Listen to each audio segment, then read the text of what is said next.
আলোচিত হিন্দি সিরিয়াল সিআইডিতে অভিনয়ের সুবাদে দর্শক মহলে এসিপি প্রদীয়মান নামে পরিচিতি পেয়েছেন ভারতীয় অভিনেতা শিবাজি সত্যম। জনপ্রিয় এই রিয়েলিটি শোটি এখনও সমান গুরুত্ব নিয়ে এগিয়ে যাচ্ছে। তবে এবার এসিপি প্রদীয়মানকে ছাড়াই সিআইডি দেখবে দর্শক। তার জায়গায় শোনা যাচ্ছে নতুন একজনের নাম। সিরিয়ালটির প্রচারের মধ্যে গত শনিবার সনি টিভি জানিয়েছে পর্দায় এসিপি প্রদীয়মান চরিত্রের মৃত্যু ঘটবে। বোমা বিস্ফোরণের দৃশ্যে নাকি প্রদীয়মানের মৃত্যু হবে এমনটিই জানিয়েছেন নির্মাতারা। সম্প্রতি এক সাক্ষাৎকারে শিবাজি সত্যম বলেছিলেন তিনি এই ধারাবাহিক থেকে কিছুটা সময়ের জন্য বিরতি চেয়েছেন, সেই কারণেই নির্মাতা তার মৃত্যু ঘটনা দেখিয়েছেন। তবে তিনি ভবিষ্যতে আবার ফিরে আসবে কিনা তা কেবল নির্মাতারাই জানে।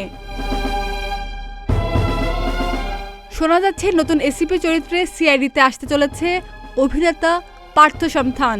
তাকে এসিপি আয়ুষ্মানের চরিত্রে দেখা যাবে। হিন্দি সিরিয়ালে জনপ্রিয় মুখ পার্থ। এবার সিআইডিতে এই চরিত্র নিয়ে কাজ করতে বেশ আশাবাদী অভিনেতা।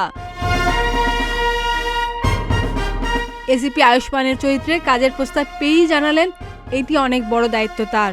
প্রস্তাব পেয়েই প্রস্তুতি শুরু করে দিয়েছেন অভিনেতা। বলেন এসিপি প্রদীয়মান একটি কালজয়ী চরিত্র। এসিপি আয়ুষ্মান সেই চরিত্রকে রিপ্লেস করবে সিরিয়ালে। কম বড় কথা নয়, আমার উপর অনেক বড় দায়িত্ব। এমন একটি আইকনিক শো এর অংশ হতে পারলে নিজেকে সৌভাগ্যবান বলে মনে হবে আমার।